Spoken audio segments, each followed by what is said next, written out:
it's too big. It was still agitated and popping and clicking. I could even see the color of his eyes. I was fearing for my life. Let's go see what it is. I heard something breathing behind me that sounded like it was 1,000 pounds or bigger. Your adrenaline just makes your heart beat maybe 180 beats a minute. The Alabama booger does exist, most emphatically. The origin of the name Alabama Booger Monster is unclear. However, tales of this strange creature date back to the 1930s, when a central Alabama man first sighted a hair-covered creature drinking from an artesian well. Hundreds of southeastern Alabama residents have a long history of encounters with the Alabama Booger. One family in particular has experienced repeated visitations. It sounded like mumbling, a very, very low mumbling. Throwing sticks and sounded like rocks in the water. I was so scared that I ran into the house. It was not a man and it was not an animal. The first time I heard it, it really scared me. Nobody can tell me that they don't exist, because they do. The creature is believed to be a well-adapted biped that travels under the cover of darkness, has extraordinary senses, and for the most part, avoids humans at all costs. Can the sophisticated technology of the Encounters team prove the Booger Monster is real? Or is this creature just a product of imagination and legend? Cryptozoologist by profession, and driven by her own mysterious encounter, Autumn Williams travels the world. Thousands of people can't have seen something that doesn't exist. All we need is proof. Sometimes at dawn, or the edge of dusk, there's a fleeting glimpse of an impossible sight. Do you have it? Get it. I see it. Michael! What's the range? The sightings are real. The technology, cutting edge. Are you ready for mysterious encounters? Something like threw a rock and it landed. Did you hear a whisper in your head? No, are you hearing something? The background was like a moan. That one, I've never heard anything like that before. And then it just all of a sudden got silent. It might even be watching us now. Definitely not a woodpecker. No. Okay. People don't go in the dark alone at night, walking around in the woods with no flashlight. So when she does it, she's bait. I just heard like an ambient sound over this way that was kind of crunching. Something walked up within 10 feet. I don't know what was walking in the woods. At first, I thought it was one of the crew until I realized there was no path over there, and I saw no light from a flashlight. Whatever it was, it sounded big and bipedal. Locals often claim to have encountered an unknown, upright walking creature near their rural homes. It knew right then that I was the weak one. Mark Baker has his own chilling story.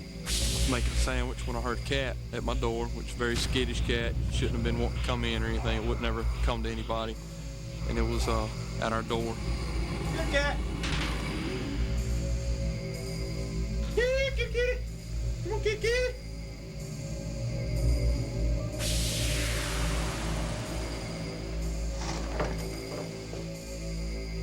I heard a noise.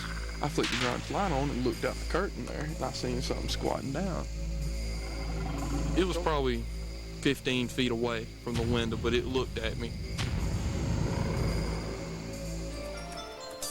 Autumn Williams is a nationally known cryptozoologist and field researcher.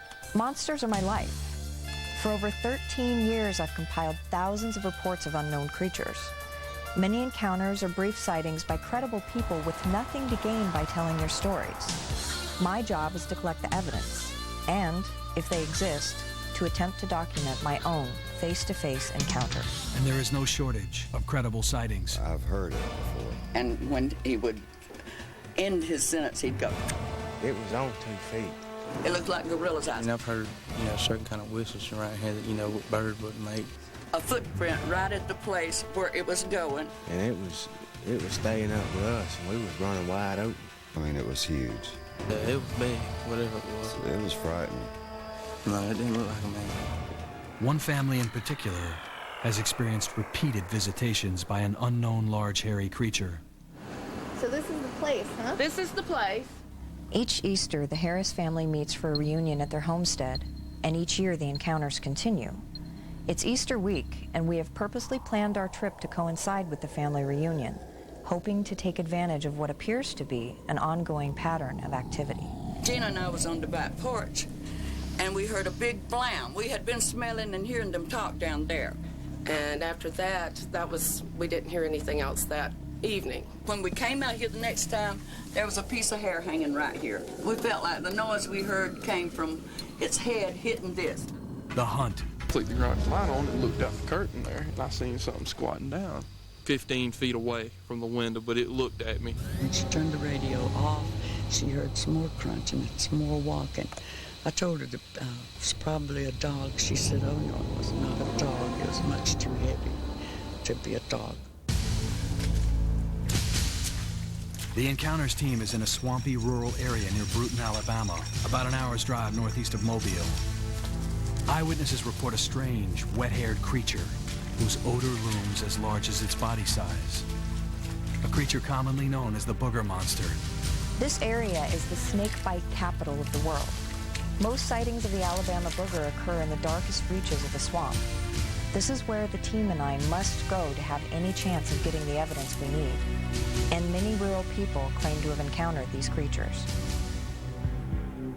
It was walking with its head down, and it was swinging its arms. The Harris family has been encountering a strange creature for years. Every Easter, the Harris family reunites at their Alabama homestead. And each year they commonly describe a visiting creature that smells like a foul mixture of rotting garbage and wet dog. Lois Harris and others have experienced this odor many times, usually just before an encounter. Describe that odor for me. Put it into words. Kind of like flowers and a bad odor combined. The Harris family is excited to have us investigate this mystery. We got the thorns. We certainly have enough cable. They hope the technology we have can provide some answers. So do we. But what exactly did the family experience? When you have activity here, if you're noticing things, is there anything that's going on or that's not going on? Music.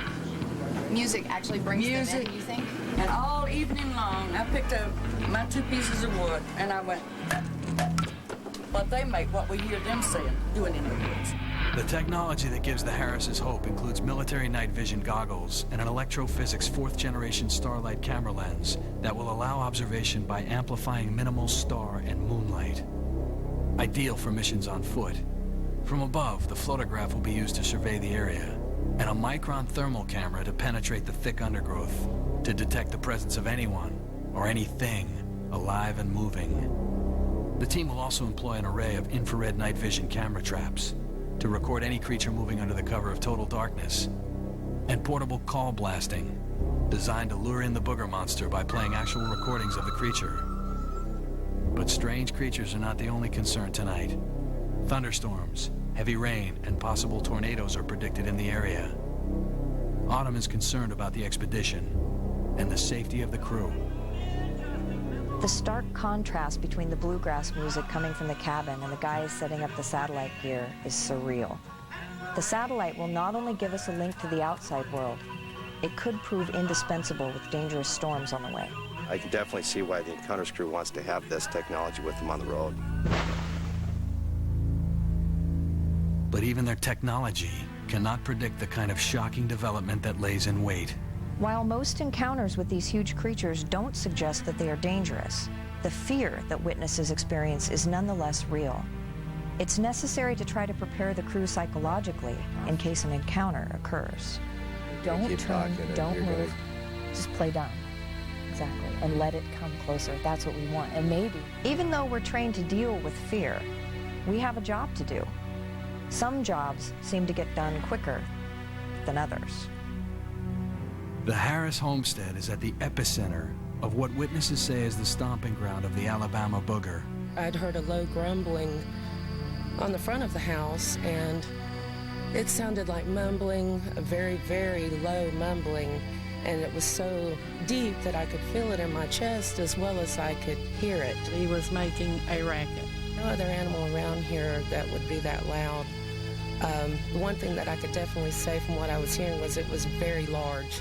It was walking with its head down, and it was swinging its arms. It was like going into, say, like a nightclub where the music is so loud, where the bass is thumping, and you can feel it all through your body.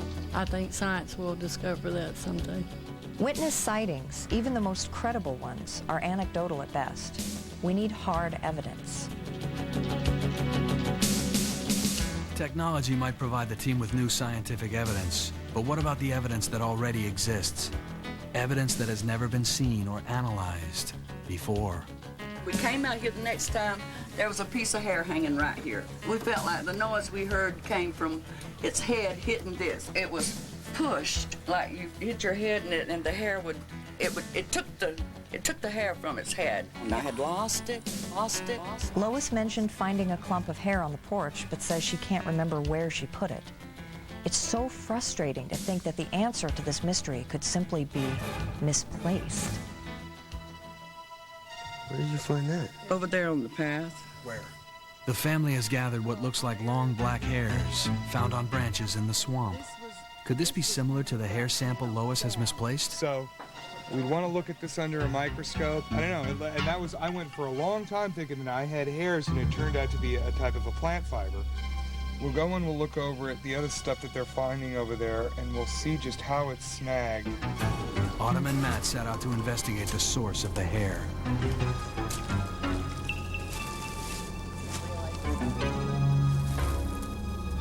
This stuff is growing out of the ends of these twigs.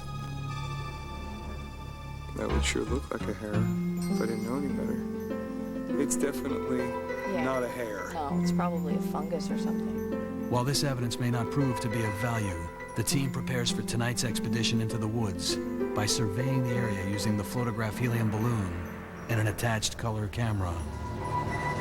The hidden cameras are in place. The Photograph camera is high above, and the crew is ready to spring their trap when Mysterious Encounters returns. There's a crunch over behind the house, behind the car. The Encounters team is in a rural area near Bruton, Alabama, collecting information from local witnesses who claim to have sighted the Alabama swamp booger, a 6 to 8 foot tall hairy hominid said to roam these swamps. The Harris family and others claim to have encountered these creatures at this site numerous times over a period of several years. The Encounters team has spent several grueling days setting up numerous high-tech surveillance traps in this mosquito and snake-infested swamp in an attempt to obtain proof of the Booger Monster's existence. For some, the creature is real, if only for a moment. I went out to the edge of the field next to the house we were staying at to relieve myself. And as I was about to stand up, I heard something breathing behind me that sounded like it was 1,000 pounds or bigger. I mean, it was huge. It made a sound like a chuffing sound, like it wanted me to move out of its area. And it scared me so bad that I ran with my pants down around my ankles for about 100 feet before I pulled them up, and then I ran the rest of the way to the house. I never did look back. For others, the moment can last a lifetime. I was making a sandwich when I heard a cat at my door. It's a very skittish cat. It shouldn't have been wanting to come in or anything. It would never come to anybody. And it was at our door trying to get in. Come on, kid.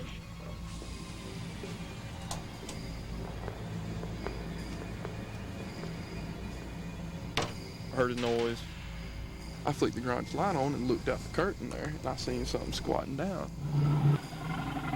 It was probably 15 feet away from the window, but it looked at me. Well, I was just hoping and praying to God that it wasn't going to come go ballistic and knock the windows out or kick the door in or anything like that. I probably spent 3 or 4 minutes, maybe 5 minutes looking for the gun, and I couldn't find it. It knew right then that I was the weak one. I was fearing for my life. Looked real muscular, real tall and thick. Didn't have a lot of facial hair. The next day, there was a real foul odor. It makes sense that these creatures would have a large appetite and would take advantage of any food source available, even cat food. It's common details like these that cause me to take witnesses seriously and drive me to investigate. We're going to go about 1.5 miles up, and we're going to incrementally come back about every quarter of a mile and blast calls. That way we can drag something back to camp with us, hopefully. I want to take advantage of the dirt roads around the Harris homestead to blast calls of what witnesses claim are actual recordings of these creatures. Let's just get started. We'll start working our way back. A response might confirm the presence of an unknown animal here. Bad weather is approaching and the team splits up into 3 groups, feeling an urgent need to gather as much evidence as possible while the weather holds. The call blasting team is out laying on some calls. While Scott and Autumn blast calls from the car, Let's try the Ohio scream. team members Dan and Dave quietly survey the area with infrared video. Matt and Vince attempt to communicate using wood-knocking sounds. As we knock a few times and we just hang out and listen.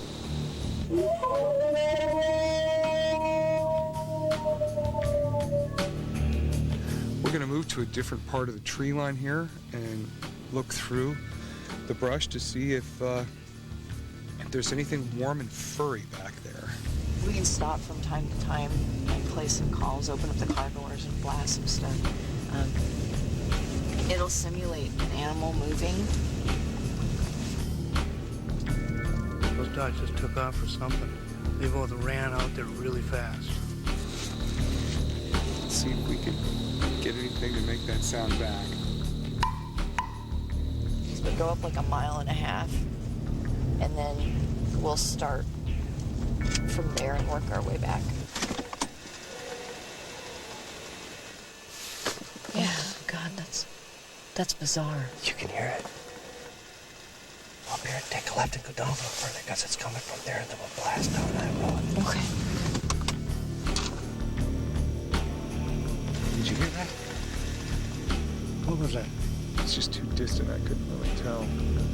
We were walking down this path and I ran into this little area where it smelled just like a wet dog barnyard combination. This storm front has got me really concerned because, you know, if this crosses over us, we're not going to be able to fly the photograph tonight. The bulk of it is probably going to miss us. National Weather Service and will have issued a severe thunderstorm warning for about... The predicted storm arrived overnight. Heavy rain, not tornadoes, are now the problem. The rivers are rising rapidly, and the crew is forced to pack up and leave early. But before they leave, there is a surprise in store for them that could exceed their wildest expectations. This is the hair that I found. I had lost it, but this is the hair that was hanging from the eaves of the porch. Well. What evidence, if any, was collected by the team's surveillance equipment? And could this clump of reddish-brown hair provide conclusive proof that the Alabama booger truly exists? The answers when we return. It has been an exciting, albeit wet, 4 days for the Encounters team. But have they found anything new? Remember, Autumn and the Encounters team came to this swampy area of Alabama searching for scientific evidence of a creature called the Booger Monster. For decades, eyewitnesses have described seeing a 6 to 8 foot tall creature with long wet hair that consistently visits a particular area. Could cutting-edge science finally put some proof behind the legend? The Encounters team recorded hundreds of hours of video from infrared motion-activated cameras. Unfortunately, the storms grounded the balloon, and no aerial thermal camera footage was obtained. After painstakingly reviewing every single tape, team members concluded every encounter seen was with an identifiable animal native to this forest. But what about the hair samples found by the Harris family at their Alabama homestead? Does this evidence support their incredible eyewitness stories of a large hairy creature in their midst? Dr. Henner Fehrenbach is a retired scientist from the Oregon Primate Research Institute. Fehrenbach's job is to see if the hair sample supplied by Lois Harris actually belonged to a known primate or some other animal. The Alabama hair sample contained several hairs that were of identical appearance and had about a 50-micron diameter. They all had a basic reddish tinge and delicate pigment granules evenly distributed in rather small numbers, rendering masses of this type of hair light brown or reddish blonde. All the hairs lacked a discernible medulla, meaning the central channel of the hair, and had a root of rather human structure. Some hairs had frayed ends and some had a rounded, worn end. These hairs represented typical morphology that I associate with the possible unknown primate hairs to date.